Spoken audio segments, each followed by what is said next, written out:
So it wasn't difficult to spot the fact that we saw virtually no bronchiolitis in the winter of 2020-21.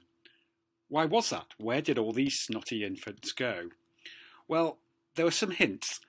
We think, because of the COVID pandemic, that social distancing, hand washing, etc. have broken the normal chain of infection that would normally allow RSV to spread quite rapidly in the community. And there's some evidence of this. If we go to Western Australia, you can see that normally they get this spike in the middle of the year, which is their winter.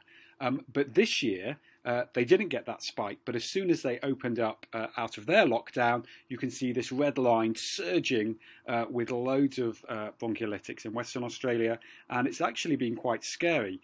In Melbourne, for example, they normally see about 300 on a bad day in winter. Actually, this summer, because of all the new respiratory disease, they had up to 380 children presenting a day. So this is a very real phenomenon of this delayed bronchiolitis season. What we don't know is its impact. Now, it's hit Australia relatively hard, but that might be because they had harder lockdowns but came out of them more quickly. In France, we can see that they've definitely had a delayed season. It started for them maybe in late February, March time, but it wasn't as severe as their normal winter epidemics, and that is something that we could hope for. But the problem in the UK is that we'll have had nearly 18 months of no child getting RSV at all, which does mean that the real impact could be quite substantial. Data from Scotland suggests at the moment that we're still really seeing virtually no cases at all and haven't done so throughout the winter. But in England, there are some really small anecdotal cases. I mean, we're talking about 1 or 2 maximum nationally, but they have been confirmed on MPA. So what do we want to do? Well, we want to do a study where in real time we're asking you to note down when you think you see someone who's got bronchiolitis, and that will let us know when the RSV season starts. Now that might be this summer or it might be next winter, we don't know.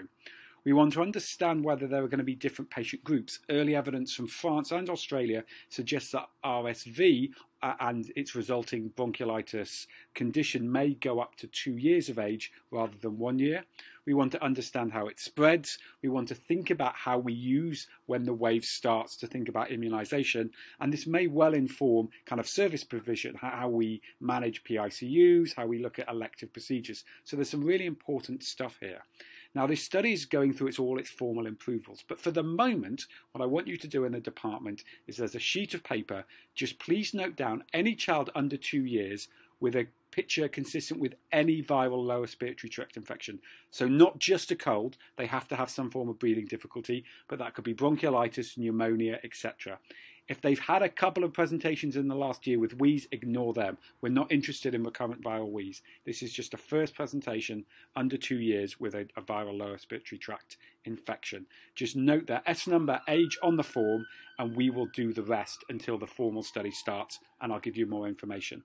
Many thanks for being part of this.